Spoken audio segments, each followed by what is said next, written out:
Amém, irmãos. Vamos então para o nosso momento da palavra, momento de reflexão. E eu estarei iniciando hoje uma série de exposições intercaladas. Você vai me perguntar, mas o que é isso, pastor?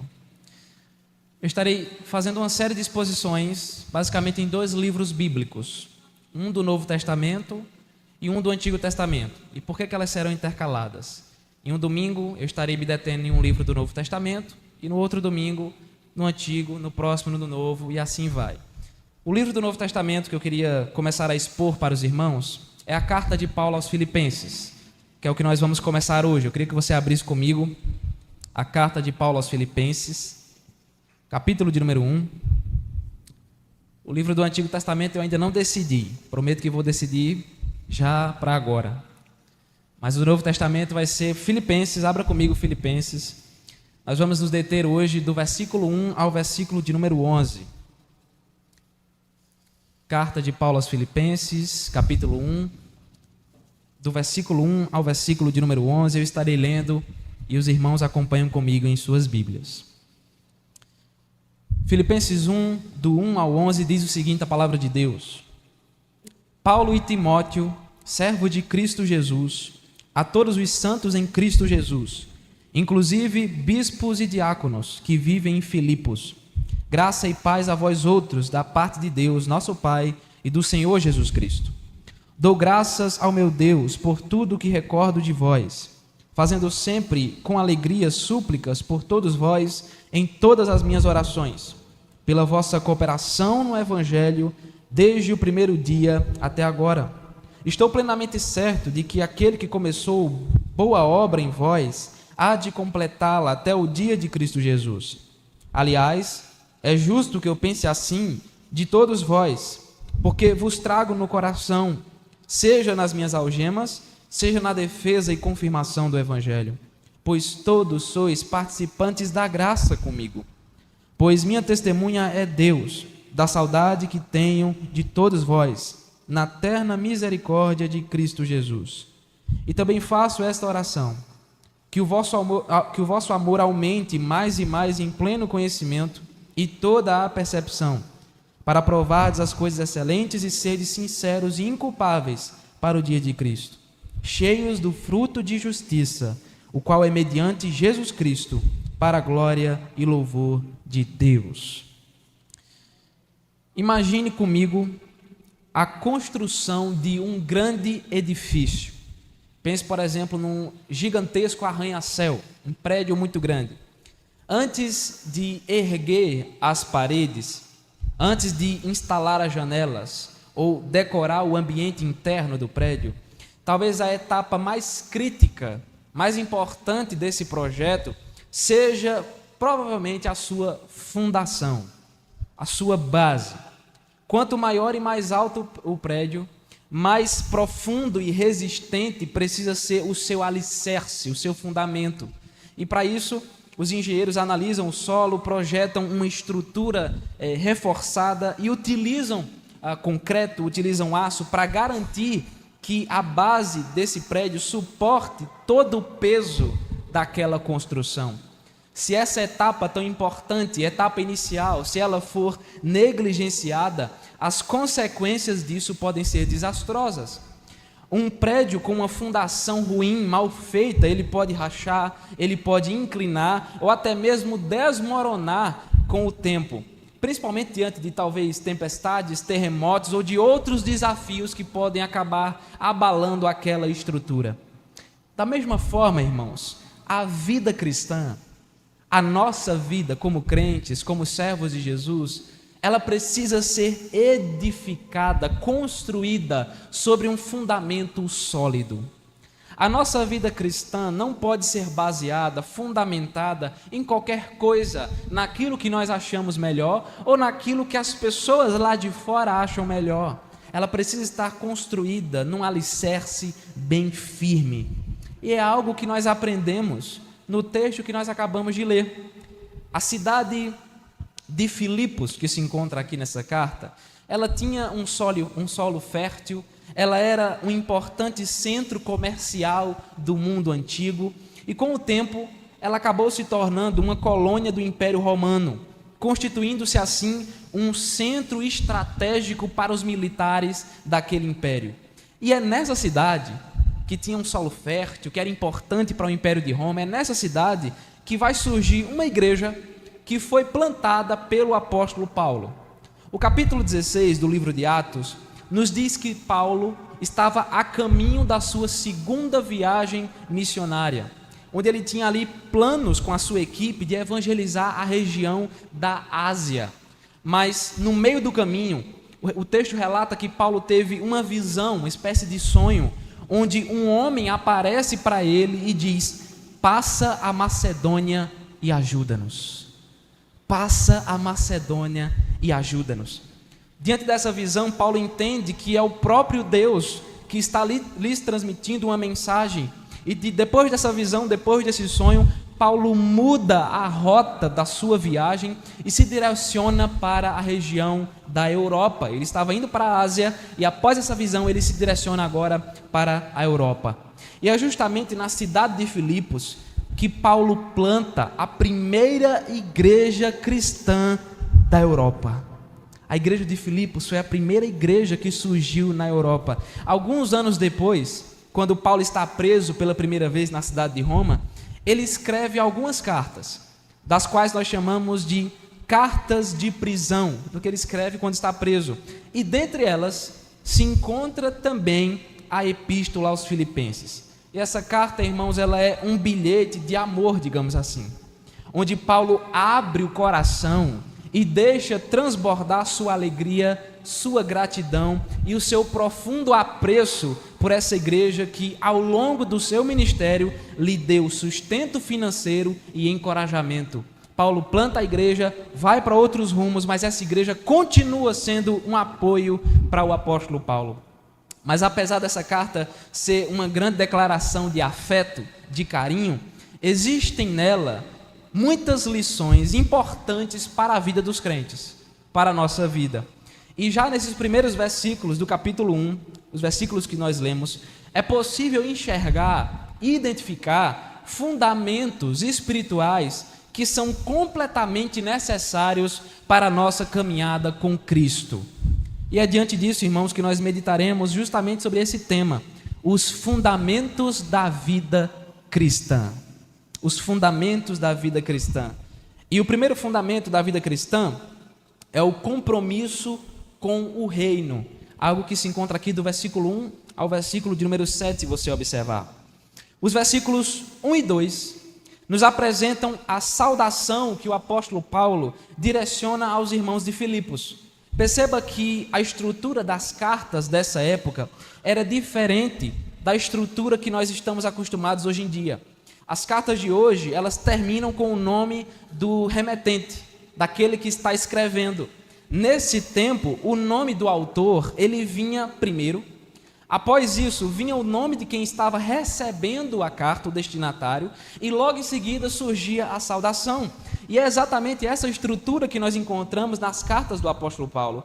E perceba que Paulo cita o nome de Timóteo ao lado do seu. E isso acontece não porque Timóteo também é autor dessa carta, ele não está tomando para si também a autoria, mas porque provavelmente Timóteo concordava com o seu conteúdo, ele estava acompanhando Paulo enquanto ele escrevia, e porque Timóteo também tinha um contato com a igreja de Filipos, uma relação com ela, e também porque ele estava perto de Paulo quando este estava preso na cidade de Roma. Timóteo estava próximo ali, tinha um contato com o apóstolo Paulo. É por isso que Paulo faz questão de citar o seu nome quando está escrevendo.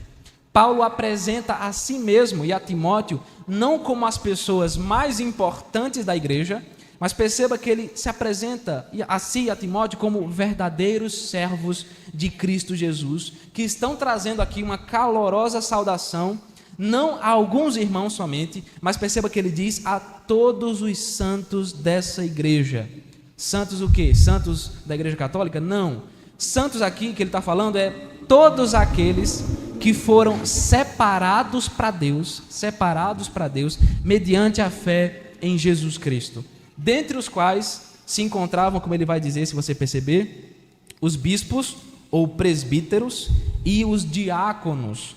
E Paulo cita exclusivamente os presbíteros e diáconos, não porque eles eram melhores ou mais importantes que os demais irmãos, mas provavelmente porque esses líderes tiveram um papel muito importante na igreja que acabou enviando esse sustento ao apóstolo Paulo. Eles tiveram um papel importante nesse sustento, nessa oferta que foi direcionada a Paulo para o ajudar em suas necessidades. É a esses irmãos, como diz o finalzinho aqui da introdução, a essa igreja que Paulo transmite graça e paz da parte de Deus, o Pai, e do Senhor Jesus Cristo. Nos versículos 3 e 4, se você observar, Paulo demonstra então um sentimento de grande alegria. Paulo agora vai demonstrar a sua alegria e a sua imensa gratidão pelos irmãos filipenses. Lembre-se que Paulo foi o plantador dessa igreja. Ele viu essa igreja surgir. Ele estava com ela desde o seu nascimento. E é por isso que, como ele diz, toda vez que ele lembrava, se recordava desses irmãos, ele agradecia a Deus. E é por isso também que sempre quando Paulo ia orar, ele apresentava esses irmãos em sua oração e suplicava por eles, intercedia por eles com grande alegria. Veja, e a pergunta é, por quê? Por que Paulo carregava esses sentimentos de alegria, de gratidão, de carinho tão profundo para com essa igreja? Por quê? O versículo 5 nos responde quando ele diz, pela vossa cooperação no Evangelho, desde o primeiro dia até agora. Em outras palavras, Paulo está dizendo, eu dou graças a Deus, meus irmãos, e oro por vocês com grande alegria. Eu agradeço a Deus constantemente, eu suplico por vocês, eu faço isso com tanta alegria em meu coração, sabe por quê? Porque desde o dia em que essa igreja surgiu, desde o dia que essa igreja nasceu, e eu vi o seu nascimento, desde esse dia, ela não deixou de se empenhar no trabalho do reino de Deus. O meu coração, ele se enche de gratidão toda vez que eu lembro do compromisso que vocês têm para com o Senhor. Toda vez que eu lembro desse compromisso, dessa dedicação, dessa cooperação de vocês, eu fico tão feliz, eu louvo a Deus. A cooperação desses irmãos não era somente com o apóstolo Paulo, entenda isso. O envolvimento deles, a dedicação deles não era somente com o plantador da igreja, que era o apóstolo Paulo, mas esses irmãos eram envolvidos com a causa do evangelho. Eles aprenderam de Paulo que era necessário se envolver com o trabalho total do reino de Deus, e eles faziam questão de se envolver na obra do Senhor em tudo o que podiam fazer. É isso que Paulo está dizendo, eu me alegro por causa disso. A palavra grega que Paulo usa aqui, que está sendo traduzida por cooperação, pela vossa cooperação, no versículo 5, é a palavra koinonia. Você sabe o que significa a palavra koinonia? Ela pode também ser traduzida por comunhão. A palavra koinonia, ela pode significar comunhão, ou seja, Paulo está dizendo, louvado seja Deus pela comunhão que vocês têm com o evangelho. Louvado seja Deus pelo envolvimento, essa comunhão que vocês têm com o reino dos céus. Após isso, o versículo 6 nos apresenta então uma declaração extraordinária quando Paulo diz, estou plenamente certo de que aquele que começou boa obra em vós há de completá-la até o dia de Cristo Jesus. Em outras palavras, eu tenho certeza absoluta, eu estou certo de que o Deus que redimiu vocês, o Deus que perdoou vocês, o Deus que justificou vocês, esse Deus que iniciou a obra da salvação em suas vidas, ele haverá de consumar essa salvação quando Cristo Jesus retornar para buscar a sua igreja. Os irmãos dessa igreja, eles eram crentes verdadeiros. Eles colocaram a sua esperança em Cristo, no Evangelho de Cristo, na mensagem do Evangelho. Eles colocaram a sua confiança no único Redentor da nossa alma. Eles eram crentes. E sabe como é que eles demonstravam isso?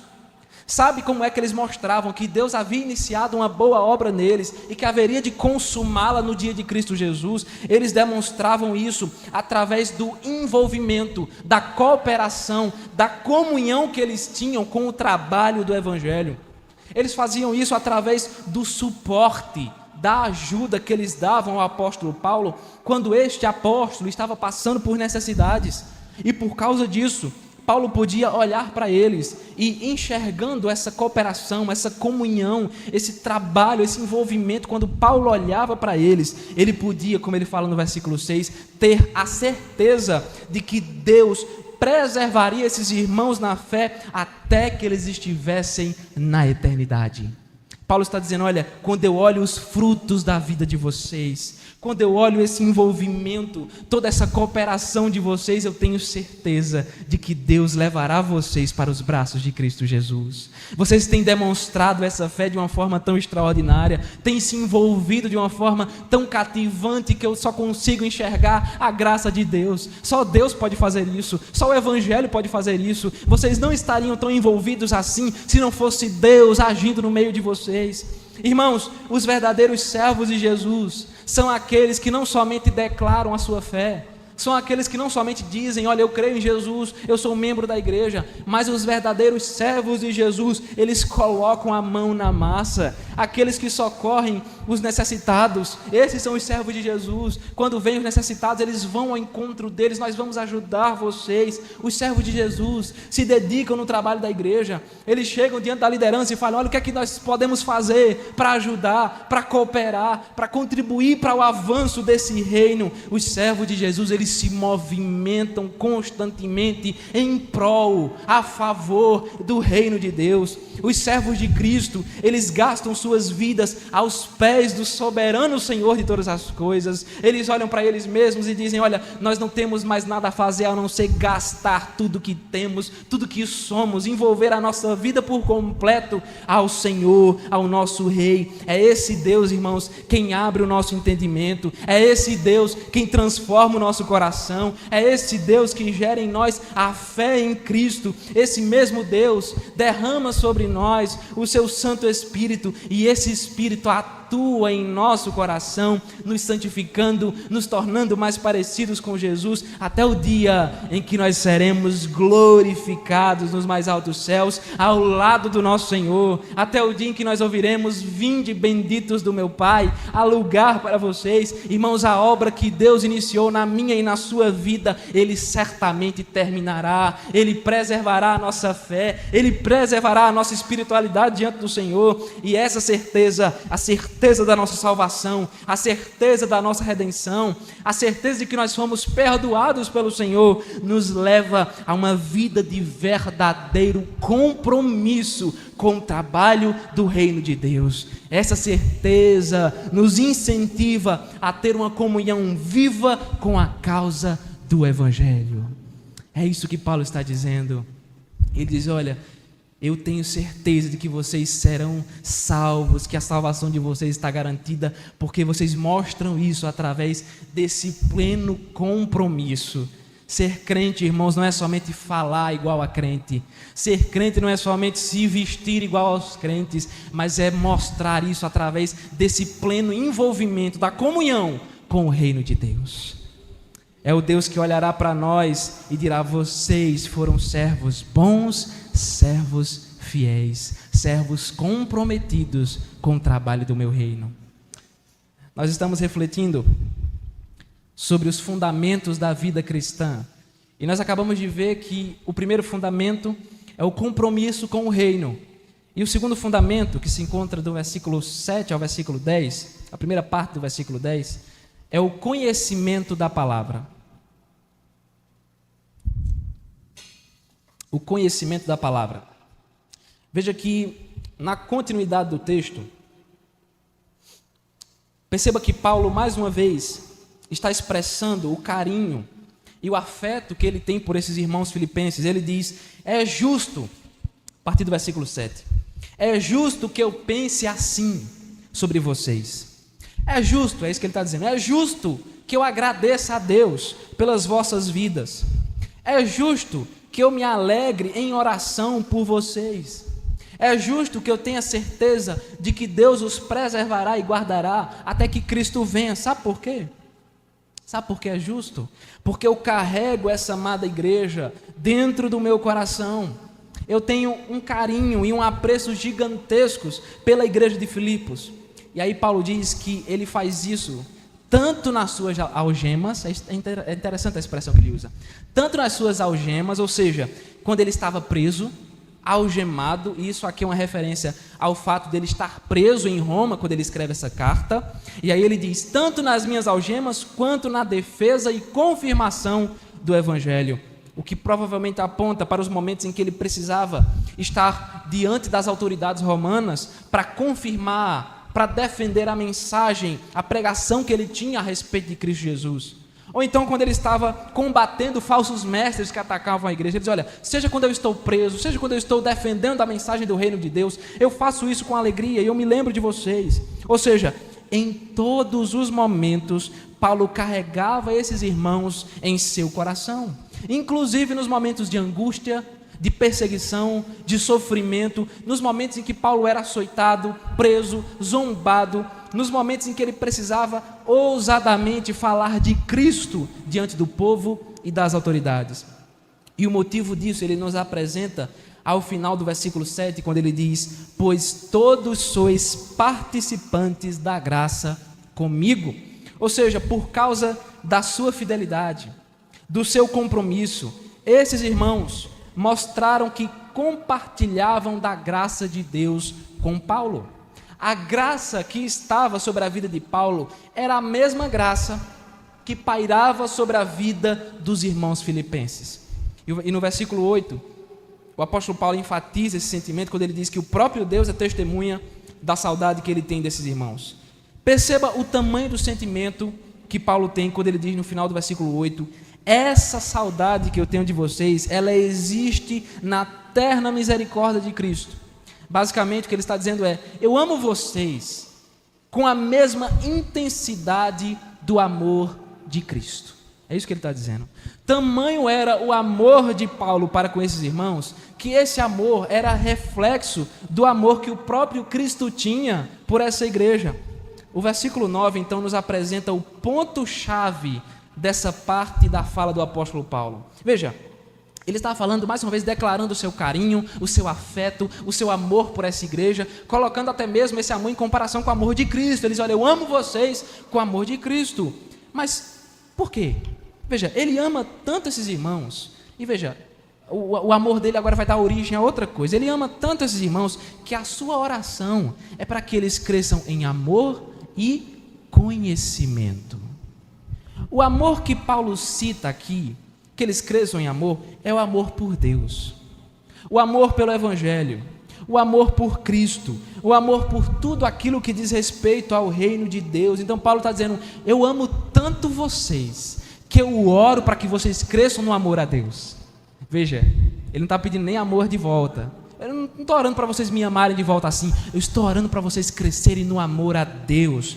Só que, pense comigo, para que esses irmãos crescessem no amor a Deus e ao seu reino, eles precisavam primeiro crescer no conhecimento de Deus e do seu reino.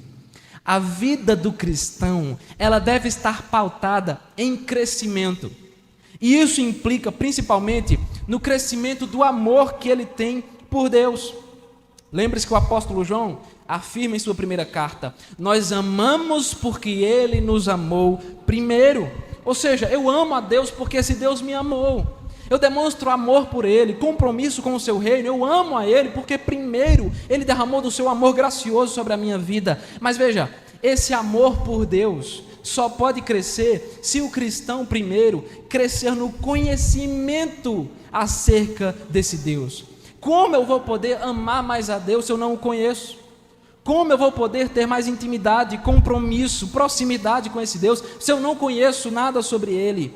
E crescer no conhecimento de Deus significa crescer no conhecimento da sua maravilhosa palavra. Significa crescer no conhecimento da verdade.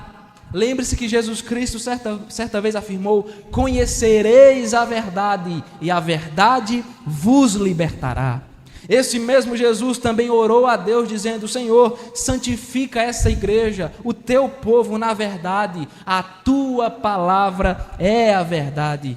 E é exatamente esse o desejo de Paulo para com os filipenses, que eles cresçam no conhecimento e em toda a percepção. Percepção de quê? A percepção da verdade do Evangelho. Mas qual o propósito desse crescimento? Perceba que o início do versículo 10 nos responde quando ele diz: para aprovardes as coisas excelentes. Paulo está dizendo: olha, eu oro para que vocês cresçam no conhecimento do Senhor, para que vocês cresçam nesse conhecimento, no amor a Deus. Sabe por quê? Para que vocês escolham para a vida de vocês somente aquilo que é agradável a Deus. Vocês devem conhecer mais a Deus, para que vocês escolham as coisas boas, santas, puras, no lugar das coisas pecaminosas. Eu quero que vocês cresçam nesse conhecimento, para que vocês saibam discernir o que é bom e o que é mal aos olhos de Deus. Da mesma forma que uma planta ela precisa de água para se desenvolver, a igreja, segundo Paulo, precisa da palavra para crescer no amor a Deus. À medida que o crente cresce em conhecer o Evangelho, em conhecer a Cristo, os mandamentos, a verdade do Senhor, quanto mais ele conhece, ele vai amar mais a Deus. Quanto mais ele se preenche da verdade, ele vai se aproximar de Deus. Veja, o Paulo falou anteriormente que eles tinham compromisso. E por que eles tinham compromisso? Porque eles também tinham crescimento na palavra, na verdade do Evangelho. Veja, diante de um mundo, de uma nação inteira que está envolta nas mentiras do pecado, diante do nosso coração que é enganoso, que traz mentiras para nós, diante de toda a perversidade que existe lá fora, somente a verdade de Cristo, a verdade do Evangelho pode trazer luz ao nosso entendimento. Cristo foi aquele que disse: eu sou o caminho, a verdade e a vida. Se eu quero me livrar das mentiras do mundo, as mentiras de Satanás, eu tenho que correr para o crescimento no conhecimento da verdade. O cristão, ele precisa amar a Deus acima de todas as coisas, como diz a palavra: buscar esse Deus em primeiro lugar, amar a esse Deus em primeiro lugar. Mas esse amor, esse crescimento só será possível se nós formos completamente preenchidos pela verdade da palavra de Deus. Somente o conhecimento da verdade nos aproxima do Senhor. Somente este conhecimento nos livra das astúcias do inimigo da nossa alma. Somente este conhecimento nos capacita para nós vivermos como verdadeiros servos de Jesus. Quando nós temos proximidade com a palavra de Deus, a nossa vida será completamente preenchida por tudo aquilo que é verdadeiro, respeitável, justo, tudo que é puro, tudo que é amável, tudo que é de boa fama. A palavra de Deus é lâmpada para os nossos pés e luz para os nossos caminhos. Irmãos, foi como o próprio apóstolo Pedro disse para Jesus: para onde iremos nós, se só tu tens as palavras de vida eterna? Como nós precisamos ter o desejo de crescer nesse conhecimento. A igreja que está envolvida com a causa do Evangelho, que trabalha, que contribui, que está presente, é a igreja que ama a Deus e, consequentemente, ama a palavra de Deus. Nós estamos refletindo sobre os fundamentos da vida cristã, e nós vimos que o primeiro fundamento é o compromisso com o reino. O segundo fundamento é o conhecimento da palavra. E o terceiro e último fundamento é a prática da justiça. A prática da justiça que se encontra da segunda parte do versículo 10 até o versículo 11, se você observar. Nós podemos então dizer que esse último fundamento apresentado nessa porção das palavras do apóstolo Paulo é uma consequência, uma conclusão dos dois primeiros. Pense comigo. Os crentes que têm compromisso com o reino, se envolvendo ativamente na causa do Evangelho, os crentes que crescem no conhecimento da palavra, da verdade do Evangelho e, consequentemente, crescem no amor a Deus porque estão firmados no conhecimento da palavra, esses crentes que têm discernimento das coisas boas e coisas ruins, esses crentes são os mesmos que agora viverão as suas vidas praticando aquilo que é justo e bom aos olhos de Deus. É impossível ter um compromisso com o Evangelho, é impossível conhecer, ou melhor, crescer no conhecimento da palavra e ainda assim não viver uma vida de santidade. Não tem como, a conta não fecha. Veja, lembre-se que Paulo chamou esses irmãos de santos, lá no início do texto, a todos os santos da igreja de Filipos. Isso não significa perfeição. Quando Paulo chama esses irmãos de santos, ele não está dizendo que eles são imaculados, onde não há defeito. Significa, na verdade, como eu falei, que eles foram separados para Deus, consagrados a Deus através da fé em Cristo. Quando esses irmãos colocaram a fé em Jesus, Deus os separou para si, os tomou para si.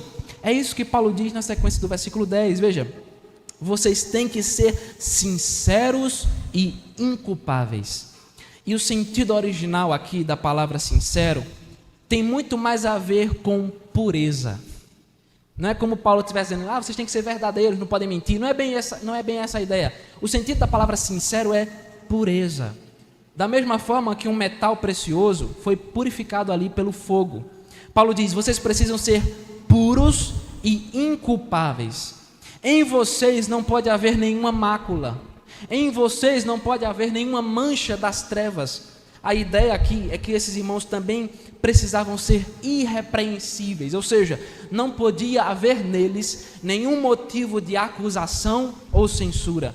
Eles precisavam ser puros e irrepreensíveis para quê? Para o dia de Cristo, como diz o texto. Isso aqui, obviamente, é mais uma referência ao grande e terrível dia do Senhor. O dia em que Jesus voltará para buscar o seu povo, mas também o dia em que ele haverá de julgar todas as nações e condenar ao inferno aqueles que não creram no seu nome. Como o próprio Paulo disse anteriormente, no versículo de número 6, aquele que começou a boa obra na igreja há de completá-la até o dia de Cristo. Ou seja, o próprio Deus, ele age nos corações por intermédio do seu Santo Espírito, para que os crentes sejam então santificados.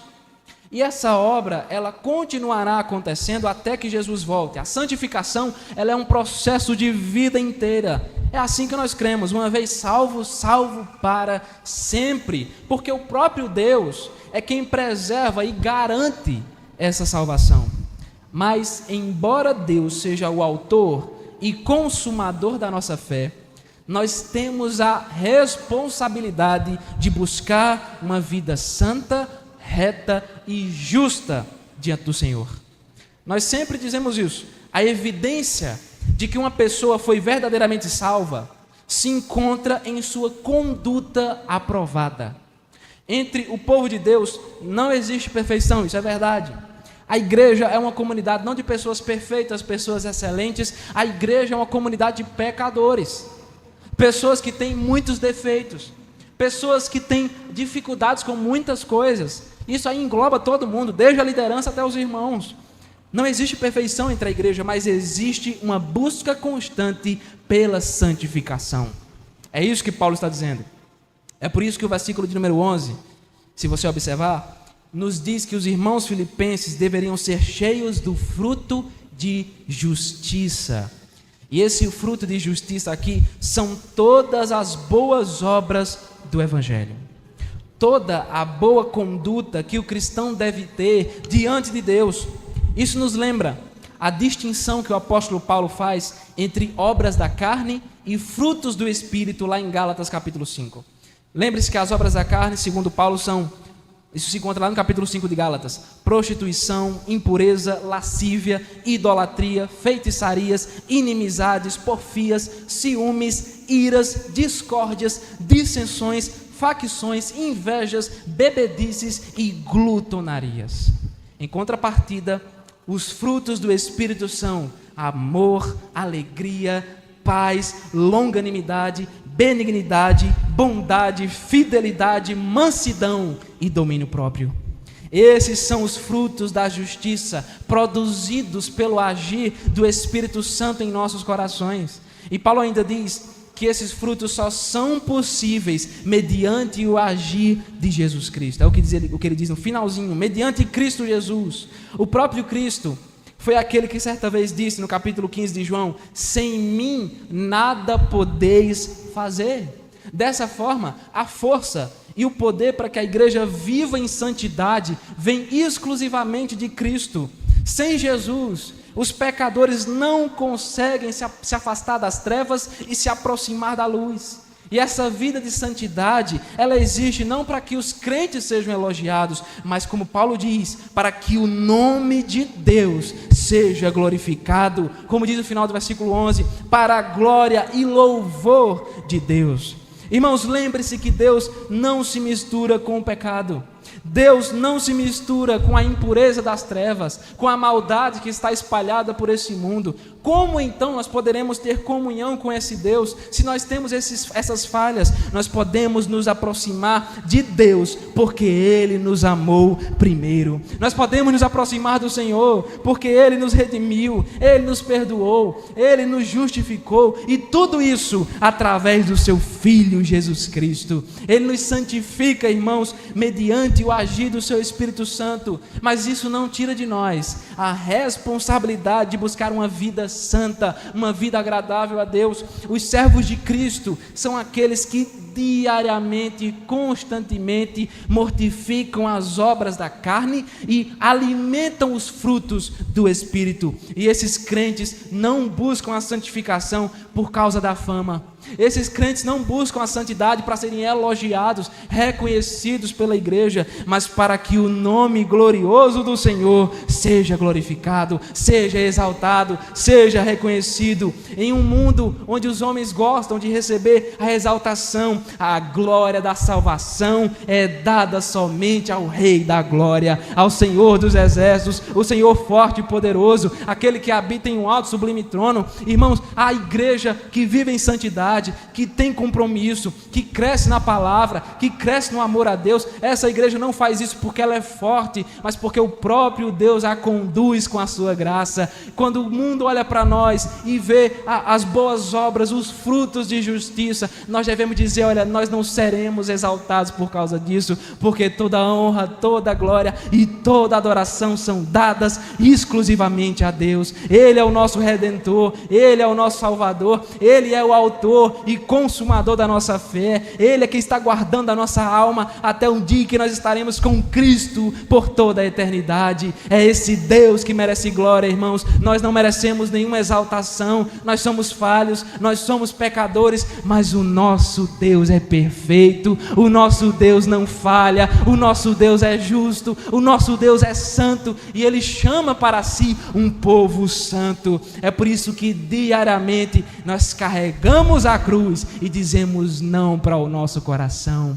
Veja, o mundo ele oferece um banquete diário para nós, mas sabe o que a igreja diz? Ela diz: eu não vou me alimentar disso, eu me alimentarei da presença e da palavra do meu Deus. Eu não quero ser preenchido do pecado, eu quero ser preenchido pelo Santo Espírito do Senhor, que me santifica, que me encoraja. Deus constantemente fala ao nosso coração dizendo: eu estou com vocês todos os dias até a consumação dos séculos. É mediante, irmãos, o agir gracioso, soberano de Cristo que nós estamos aqui hoje. Nós não estamos aqui porque nós somos fortes, porque somos talentosos, mas porque Cristo Jesus nos conduziu a esse lugar. Cristo nos conduz diariamente. Como é bom nós sabermos que em todos os dias, nos momentos bons e nos momentos de angústia, nós temos ao nosso lado a presença do Cordeiro de Deus que tira o pecado do mundo. E é esse Cordeiro, irmãos, que nos leva a ter compromisso com o reino,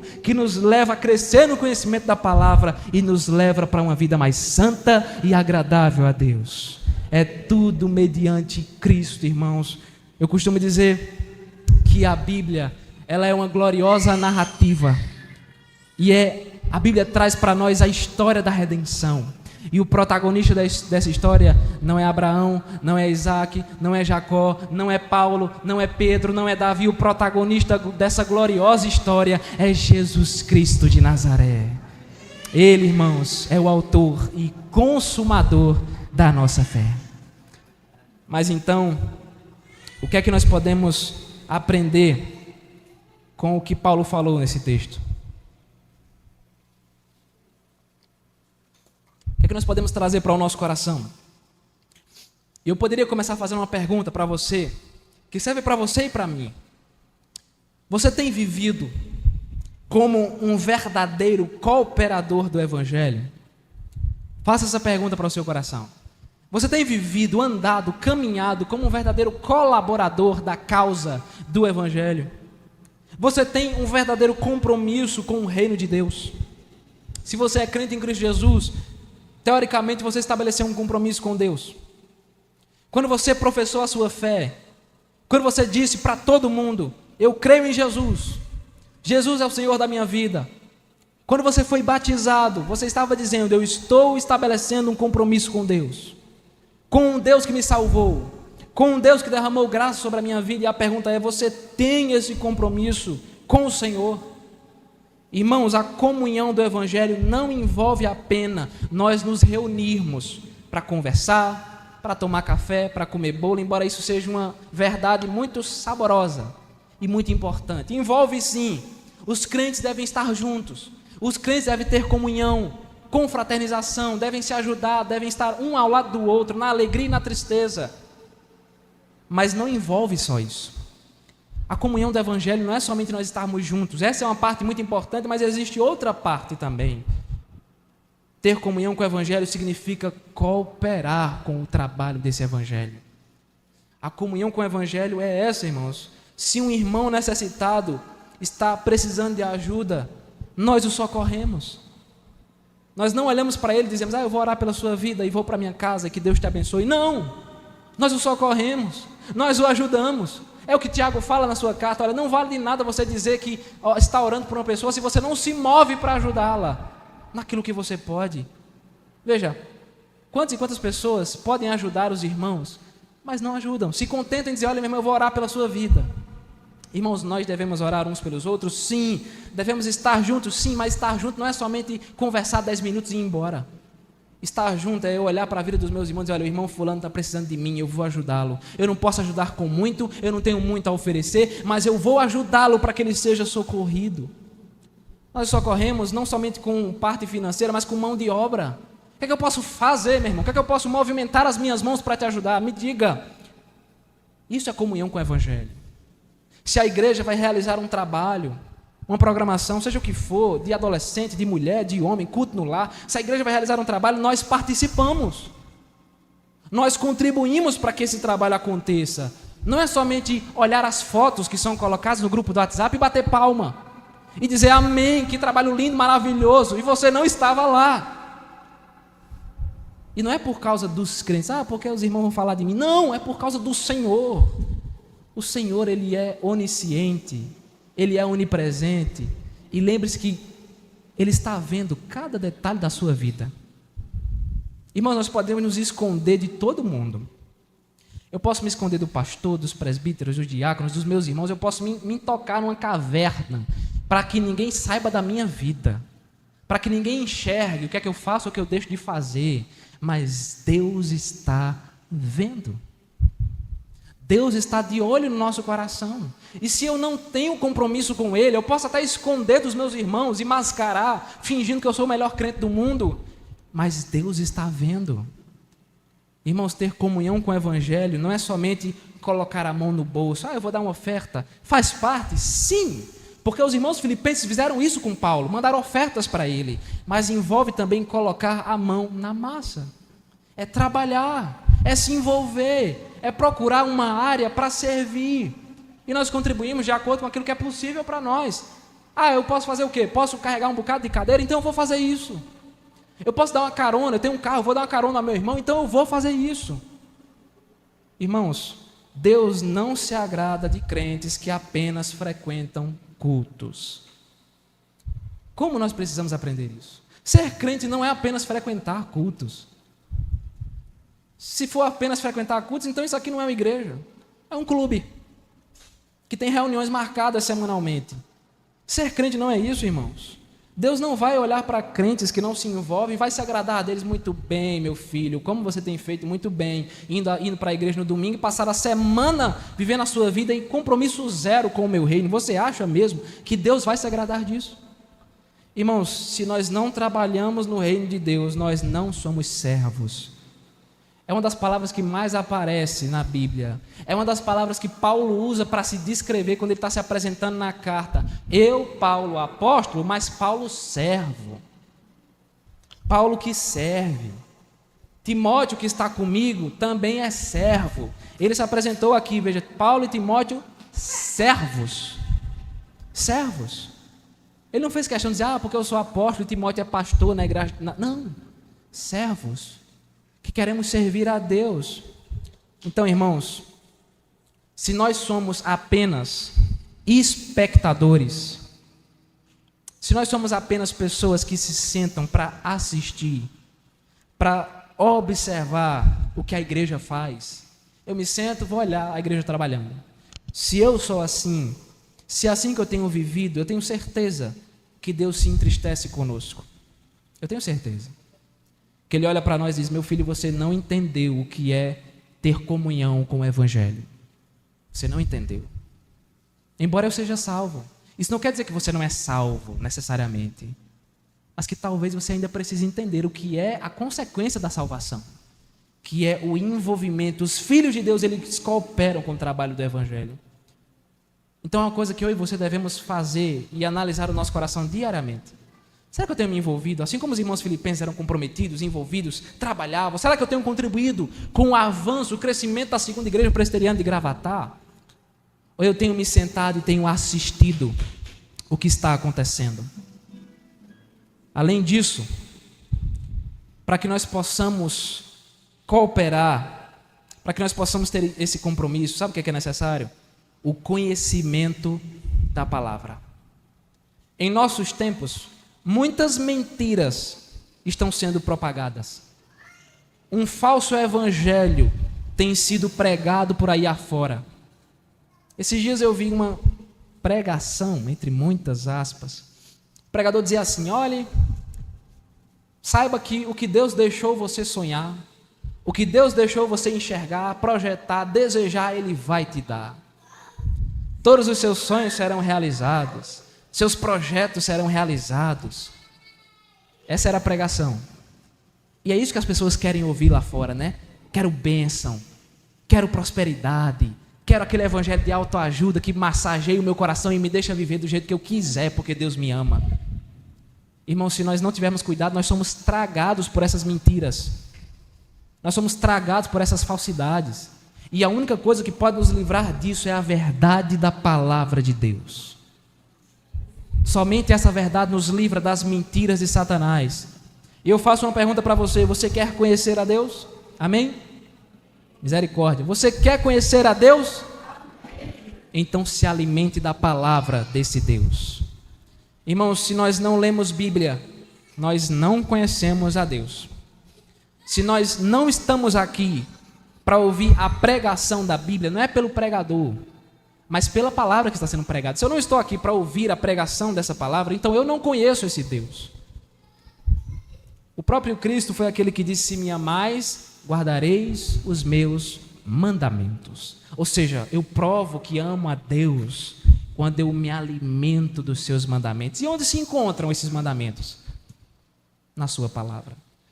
Conhecer a Deus, irmão, significa conhecer a sua palavra, porque é nessa palavra que Ele se revela a nós. E esse conhecimento tem uma finalidade. Não é somente para sermos intelectuais, para conhecermos tudo aquilo que a Bíblia fala. Veja, a finalidade de conhecer a palavra, e eu encerro com isso, é uma vida santa e justa diante de Deus. Se nós conhecemos a Deus, os frutos da justiça transbordarão na nossa vida. Tenha cuidado, porque se o que tem prevalecido na sua vida é o pecado e esse mundo, você está distante de Deus. Ser crente não é ser perfeito, não se engane, você não vai ser, até que Cristo venha. Mas ser crente significa dizer que o que prevalece na sua vida não é o seu pecado, mas é o fruto do Espírito Santo. Então seja santo. Mas em quê? Em tudo que você for fazer. Em tudo. Quer comais, quer bebais, ou façais outra coisa qualquer, fazei para a glória de Deus. E nós glorificamos a Deus, irmãos, quando vivemos em santidade. Nós glorificamos a Deus quando alguém nos faz mal e nós fazemos o bem àquela pessoa. Nós glorificamos a Deus quando alguém nos dá a oportunidade de oferecer propina para um policial na estrada e nós não oferecemos propina para ele. Nós glorificamos a Deus nos mínimos detalhes de santidade. Nós glorificamos a Deus quando nós só falamos a verdade e não damos espaço à mentira na nossa vida. Irmãos, nós devemos buscar, sabe até quando? Até que Ele venha. Até que essa obra esteja completa. Até que Cristo abra as portas do céu e diga: venham, tomem posse da coroa da vida. Até que nós estejamos na eternidade, porque quando nós estivermos lá, não haverá mais pecado, não haverá mais angústia, sofrimento ou dor. Haverá um único povo prostrado e remido, dizendo: Santo, Santo, Santo é o nosso Deus. Assim como um prédio precisa de colunas bem posicionadas e um planejamento cuidadoso, a nossa vida cristã se sustenta nos princípios que surgem a partir da palavra de Deus. Amém?